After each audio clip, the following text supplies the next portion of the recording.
September 1975, 16-year-old Lynne Weedon is viciously attacked in the darkness of a London alley, struck on the head and left for dead behind a power station. Her killer vanishes into the night without a sound. No witnesses, no motive, no justice. For decades, her murder sits in silence, one of Britain's most haunting unsolved crimes. Then, 30 years later, a DNA match exposes a chilling connection, linking Lynne's death to another young woman murdered 6 months earlier. Two known victims, one predator, and a secret buried deep within the heart of 1970s London. Welcome to Crimes That Haunt Us. We release a new case every Sunday at 6 p.m, so hit subscribe and don't miss the next one. And let me know your thoughts on this case in the comments. I'd love to hear what you think. November 11th, 1958, in the bustling city of London, England, a baby girl named Lynne Weedon enters the world, born to devoted parents Fred and Margaret Weedon. She joins her older brother Paul, who is 3 years her senior, completing their tight-knit working-class family in the suburban neighbourhood of Hounslow, West London. Their modest home on Lambton Avenue sits in a quiet residential area, surrounded by local schools and everyday amenities, providing a stable backdrop for Lynne's early years. Hounslow during the 1960s and 1970s is a typical suburban district, home to a diverse mix of families, schools, and light industry. It's generally considered relatively safe, though whispers of occasional prowlers lurking in the shadowy alleyways add a subtle undercurrent of unease to the community. Lynne attends Lambton School, just a stone's throw from her family home, making her daily routine familiar and routine-bound. As she grows, she blossoms into a popular, humble and modest young girl, admired for her athletic prowess. She excels particularly in athletics and tennis, and her sharp academic talents, especially in languages like German, Spanish, and French. Her friends often describe her as the cleverest in her year, a driven and ambitious teen with undeniable talent shining through. Her schoolmate Vernon Grant, who would later become a TV producer, remembers her fondly as the girl who shone and a truly good friend. The proximity of her home to Lambton School turns it into a natural hub for friends during school breaks, filled with laughter and camaraderie. Neighbor Mrs. Juliana Peacock recalls Lynne as such a nice girl who never gave her family any trouble and could be trusted. 5 years before her tragic murder, the elder daughter of Lambton School caretaker Victor Voice, named Sheila Voice, faced a terrifying threat from a knife-wielding man in the area. This incident underscores the occasional local dangers, especially in the dimly lit alleyways that weave through the neighborhood. Lynne harbors big dreams. She aspires to study A-levels and pursue a career as a translator for the European Parliament, a path perfectly suited to her linguistic gifts and unyielding ambition. She's cautious about dark alleyways, aware of the local reports of prowlers, yet she still relies on familiar shortcuts for convenience. Lynne leaves Lambton Secondary School at the end of the term that summer of 1975 and is set to begin a language course at Chiswick Polytechnic later that September. 6 months before Lynne's fatal attack on March 18, 1975, while Lynne is wrapping up her final year in secondary school, a chilling event unfolds on the other side of the capital, one that will become forever intertwined in the decades ahead. 21-year-old Eve Stratford, a glamorous Playboy bunny and model, is brutally murdered 17 miles away as the crow flies in her masonette flat in Leighton, East London. She is discovered face down, her throat slashed 8 to 12 times, found partially unclothed, with her hands bound by a scarf and one ankle tied with a nylon stocking. 2 female neighbors downstairs had overheard what sounded like a calm conversation between a man and a woman, followed by an ominous thud and footsteps at around 4:30 p.m. Semen would be recovered from Eve's body via vaginal swabs, pointing to. These samples would be stored away for potential future DNA technological advancements. There's no signs of forced entry, and a peculiar scent lingers at the scene. In the weeks leading up to her death, Eve had been plagued by anonymous threatening calls. She also reported a man lurking near her home, describing him as having an awkward limp or gait. 2 suspicious sightings of men, or possibly the same man, are reported lurking outside her Leighton home on the afternoon of her murder. Police released 2 photo fits based on these witness descriptions just a week later. At the time, no connection is suspected due to the 17-mile distance between Leighton and Hounslow, as well as the vastly different victim profiles. Detectives theorized that Eve was targeted by a stalker who discovered her address after seeing her recent naked pose and interview in that month's Mayfair magazine edition. The case quickly goes cold, but it will later be forensically linked to Lynne's through DNA evidence 32 years later. Meanwhile, back in Hounslow, between 7 and 11 p.m. September 3, 1975, fresh from completing her O-level exams, the UK secondary school qualification at the time, Lynne heads out to celebrate her results with school friends at the Elm Tree Pub on New Heston Road in Hounslow. She enjoys 2.5 pints of cider, mingling with her close friend Rosemary and a group of 7 other friends who had all attended the same school. Lynne's boyfriend of about 2 months, a couple of years older than her, is absent that evening, off at a hotel with his own friends. Among those at the pub are 16-year-old Shane Bunn and Stephen Mills, the son of a policeman. At around 11 p.m., Lynne leaves the pub with Shane and Stephen. The boys offer to escort her all the way home, planning to see her within a short distance, but Lynne declines with confidence. "No thanks, I'll be alright," she said. They part ways, with the boys turning left to cross Great West Road. Lynne proceeds along her usual route home to Lantern Avenue, which includes the approximately 1-minute traverse through Short Hedges alleyway, running parallel to Lantern School. Despite her prior vows to avoid it after dark due to reports of prowlers, she opts for the shortcut, only a few yards from safety of her home. The alley features posts at the end, a high wooden fence on the left backing onto houses, a rusting iron fence on the right with an Alsatian guard that hears nothing unusual that night, and then thick hedges bordering an electricity substation. 2 street lamps are out, one where the iron fence ends, the other opposite the substation gateway.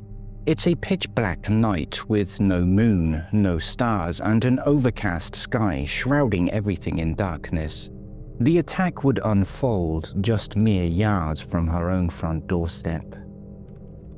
Between 11 and 11:20 p.m., witnesses spot a white male walking down the alley, possibly a dog walker, and potentially the same man is seen running across the Great West Road, believed to be the attacker who was stalking Lynne. At 11:20 p.m., in the dimly lit alleyway, far from the bustle of busy areas where screams might go unheard, Lynne is ambushed from behind. The attacker delivers a single, devastating blow to her head with a heavy, blunt object, possibly akin to a metal or lead pipe, fracturing her skull with immense force. Detectives later conclude that the killer had been lurking in the substation gateway, set back a foot or 2 from the alley, pouncing as she drew parallel. The perpetrator then hoists her body over a 6-foot-high fence into the electricity substation grounds, directly across from the Lambton School caretaker's house, dragging her out of sight before raping her.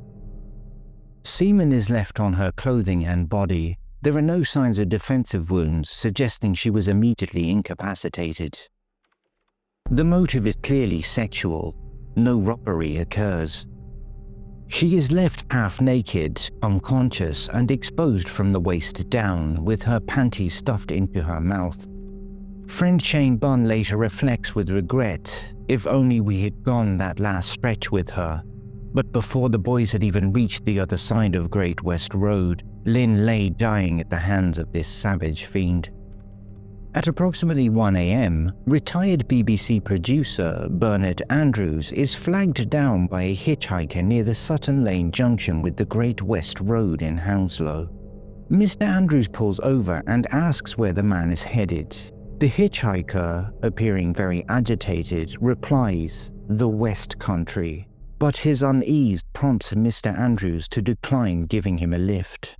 He describes the man as about 26 years old, with longish hair, wearing a brown jacket and carrying a black executive briefcase.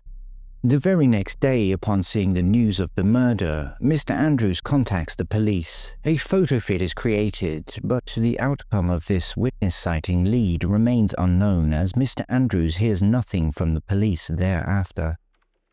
Later that morning at 8 a.m., Lynne is spotted, bloodied and alive but unconscious with severe skull fractures in the substation grounds by school caretaker Victor Voice's daughter Jacqueline.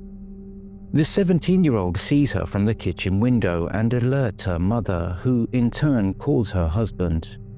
The mother initially thinks Lynne is already dead. She and her husband approach the substation to check, finding Lynne's face badly marked, her face and head covered in blood and naked from the waist down. Jacqueline, who had attended school with Lynne, is left terrified and vows never to go near the alley again. Lynne had laid unconscious for over 8 hours before discovery. Police and ambulance crews arrive. She is rushed to West Middlesex Hospital. The initial scene examination reveals evidence of rape and blunt force trauma. The alleyway and substation are cordoned off for forensic collection, including clothing fibers and biological samples. Between September 4th and September 10th, Lynne clings to life in a coma at West Middlesex Hospital in the intensive care unit with 2 deep skull fractures. She would never regain consciousness. September 10th, Lynne succumbs to her injuries in the intensive care unit at West Middlesex Hospital in Isleworth at the tender age of just 16. September 11th, a post-mortem examination conducted by pathologist Dr. David Bowen reveals the cause of death as cerebral contusions with fractures of the skull, brain damage caused by the fractures, and brain hemorrhage. Detective Chief Superintendent David Frew, heading the murder hunt, issues a public appeal for anyone who knows of a man who came home with blood-stained clothing on Wednesday night to come forward, warning that this vicious sex maniac might strike again. Police urge anyone who saw Lynne on the night of the attack or knows of such a man to contact them. Appeals are directed specifically to women to help flush him out. Detectives express fear that the killer will strike again. The search for the murder weapon continues. September 12th, 400 people respond to appeals by calling the murder hunt headquarters at Feltham. A team of 23 detectives, supported by uniformed officers, interviews all callers in search of clues to trap the killer. Also on September 12th, the inquest into Lynne's death opens at Uxbridge and is adjourned for a month, with DCS David Frew stating that it could be some months before charges are brought. "There has been a great deal of help from the public, and I hope it will continue," he tells the coroner. September 19th, the funeral service is held at Holy Trinity Church on Hounslow High Street, where prayers had been said for the killer's soul. Attendees include Lynne's devastated parents, former school friends, and headmaster Mr. Harold Winkle of Lambton School. Lynne is then cremated at Mortlake Crematorium. Police continue to believe that the attacker used a blunt metal object, possibly a hammer, fracturing her skull with one strong single blow. But despite an intensive search of the area, no trace of the weapon is found. They suspect that the killer is a local man, but door-to-door inquiries have drawn a blank so far. Posters featuring Lynne's picture and description, appealing for information, are distributed locally.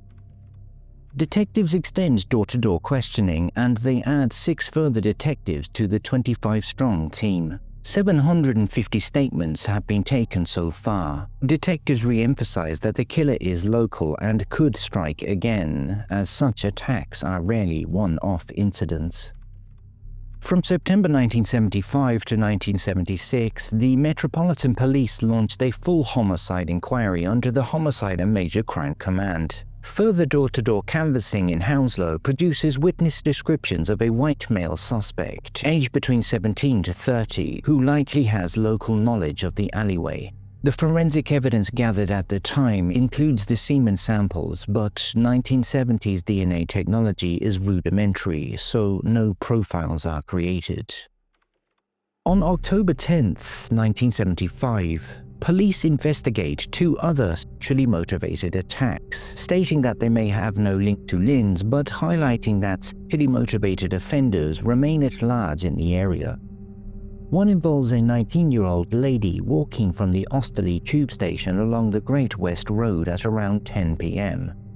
The woman fights off her attacker after he tries to drag her into an alley, kicking him and biting him on the left side of his neck, indicating how tightly he must have held her if she could reach his neck to bite. The man is described as in his 20s, slim, medium height, with longish dark hair and sideburns.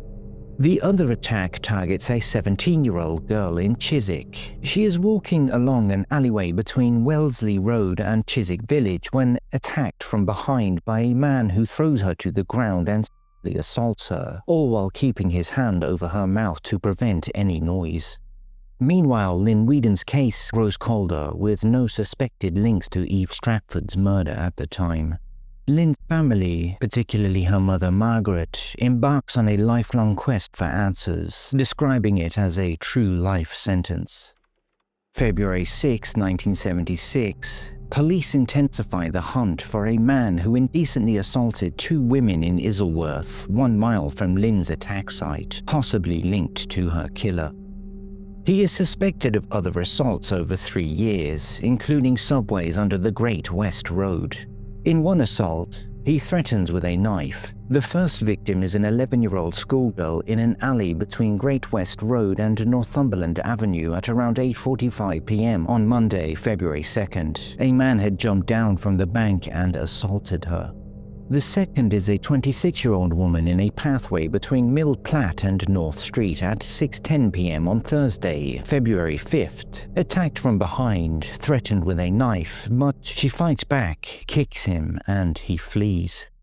The description of the offender given is a man in his late 20s, 5 foot 10 inches to 6 feet, fair to ginger hair, round face, ginger mustache, wearing dark trousers, black half boots, with a green or grey parka.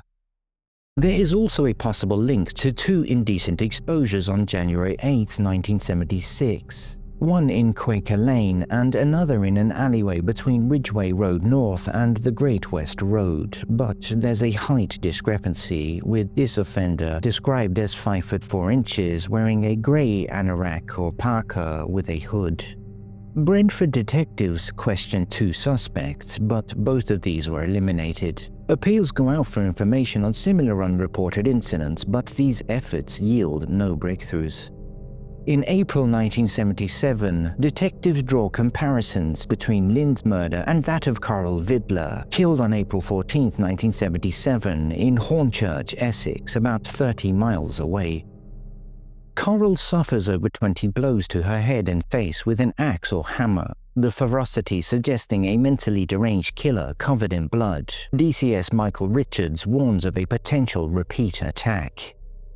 Similarities abound. Both Lynne and Carl were 16 years old. Both had been walking home alone. Both had been subjected to savage attacks that shocked detectives, smashed over the head. Carl had spent the evening at a church hall disco with her friend Susan and boyfriend Kevin. They parted at a bus stop, and Carl is in an alleyway, then attacked, beaten viciously to death, and dumped under rose bushes.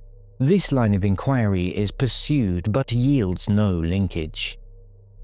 Then on September 9, 1977, 27-year-old amateur actress Elizabeth Parravincina is murdered about 1 mile from Lynne's site. She is battered to death on her way home after seeing the film Casanova in the West End with theatrical friends. She travelled back to Osterley Park tube station at around midnight, and from there she headed towards Osterley Road. She is hit from behind with a blunt instrument, fracturing her skull. Then she is thrown over a wall and dragged to shrubbery adjacent to the Parkland flats. But there are no signs of sexual interference, with police believing her assailant either struggled to remove her tight jeans or was possibly disturbed. Police believe she had been attacked with an axe or a crowbar at around 12:30 a.m., with her father discovering her at around 4 a.m. after growing concerned about her absence. He then went out and retraced her walk home from the tube station and found her there. No DNA or trace evidence is left behind by the killer. On October 30th, 1977, a photo fit is issued of a suspicious man seen lurking near the Osterley tube station, described as 5'6" to 8 inches, age 25 to 35, stocky, dark-haired with a broken nose.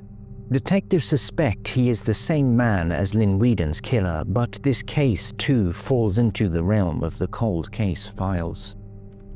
On March 7, 1978, Gary Kemp, a 19-year-old storeman from Hornchurch, Essex, dubbed the Brute of Hornchurch or Sex Maniac Gary, is jailed for life at Chelmsford Crown Court after a 6-day trial for the lust-driven murders of Coral Vidler, aged 16, and Joan Smith, aged 36, both showcasing his pervert sexual lusts and frenzied savagery. However, no forensic, geographic, or investigative link to Lynne Weedon is confirmed, and he is subsequently ruled out by 2007 after DNA audits carried out under Operation Stealth. Then, on June 16, 1980, 14-year-old schoolgirl Patricia Patsy Morris disappears on a school day after heading home on the break to retrieve a change of clothes following an unseasonal stormy soaking near her home in Feltham, London. Her body is discovered 2 days later on June 18th, strangled a quarter mile away on the Hounslow Heath. She is found face down in a copse, strangled with a pair of ladies' tights used as a ligature, knotted 4 times around her neck. Media at the time highlighted it as the third unsolved murder of a local girl in 5 years, following Lynne Weedon in 1975 and Elizabeth Parravincina in 1977, stoking fears of a serial predator in the area. In 2008, serial killer Levi Belfield, a local resident who hated blondes and had once briefly dated Patsy as a teen, is investigated after an alleged cellmate confession to Patsy's murder. At the time of Patsy's killing, her father had received an anonymous threatening call from a teenage boy suspected to be Belfield, then aged 12. Belfield had attended the same school as Patsy and lived nearby, but he was never charged, and upon further reviews, including 2016 examinations of his confessions, police find no conclusive evidence. No usable DNA evidence is found at Patsy Morris's crime scene. Her case too slips into the realm of the unsolved. In May 1983, detectives interview a jailed former policeman, a ex-PC and ex-scoutmaster sentenced to 5.5 years for crimes the previous week, as part of inquiries into the murder of Lynne Weedon, Elizabeth Parravincina, and Claire Walterton from Northolt, who was stabbed, mutilated, and dumped on a towpath at Windsor in 1981. This former policeman had lived in Isleworth at the time of the murders, which was only a short drive from both Lynne Weedon and Elizabeth Parravincina's murder sites. He had led a secret life of kinky sex, with a propensity for terrorizing schoolgirls. He often stole clothes from schoolgirls and terrified them with anonymous phone calls as well as stalking them. In 1983, he had been sentenced for indecently assaulting a Hanworth woman in her home with a knife. He first fell on the detective's radar after he was investigated over a theft of a stereo at a girls' school. Upon searching his address, a detective found the stolen stereo, as well as stolen police radio equipment that covered a different area from his beat, namely Brent and Chiswick, as well as an inspector's tunic, a uniform he should not possess as a constable. Detectives theorized he had traced the Hanworth woman's address via her car registration number. Described as a conscientious London bobby on duty, off duty he prowled the streets at night wearing a hood and dark clothes. Questioned by murder detectives after his arrest, it is said that he cooperated fully. It transpired that he had been routinely interviewed in 1977 in relation to Parravincina's death, with officers stating he had produced a satisfactory alibi. No link is established. Scotland Yard then took the unusual steps of releasing a statement to the papers, dispelling any rumours that this former policeman was being investigated as a serial killer. In 2004, the Metropolitan Police's Murder Review Group reopens Lynne's case as part of Operation Stealth, reviewing unsolved murders. Advances in DNA technology enable the extraction of a male DNA profile from semen on her clothing and vaginal swabs. In 2007, a bombshell breakthrough came when DNA from Lynne's case was definitively matched to a profile from Eve Stratford's case, linking the murders to the same unidentified white male perpetrator. 16 prior historic suspects in the Eve Stratford case are immediately tested and eliminated through the DNA testing. Both cases are featured on BBC Crime Watch in September 2007, where DCI Andy Mortimer states, "Without a shadow of a doubt, it was sexually motivated and premeditated. The killer stalked Lynne and Eve Stratford, and he is likely offended before or after both of these murders." The investigation emphasizes the killer's local knowledge, such as familiarity with the short Hedges alleyway and his sexual sadism. He also appeals to psychiatrists, cellmates, or ex-partners for any confessions. As of the airing of this documentary, no new leads or arrests have been made in connection with the murders of Eve Stratford and Lynne Weedon. Despite the cases being forensically linked in 2007, the identity of the killer remains unknown. The Metropolitan Police confirmed that both investigations remain open and active under the Specialist Crime Command, with the perpetrator's DNA profile still held on the national database, awaiting a match. Lynne Weedon was a bright, kind, and gifted young woman whose life was taken far too soon. At just 16, she was known for her intelligence, humility, and ambition, dreaming of one day working as a translator in the European Parliament. Her future, full of promise, was stolen in a single act of senseless violence that has left a lasting scar on her family, friends, and a community. While her case would later be forensically linked to the tragic murder of Eve Stratford, both women deserve to be remembered, not for how they died, but for who they were, vibrant, full of life, and loved. May Lynne Weedon, Eve Stratford, and all the unfortunate victims discussed in this documentary rest in peace. Thanks for watching and listening to Lynne's story. Please feel free to add your own thoughts, comments, and theories down below, and we'll see you next time.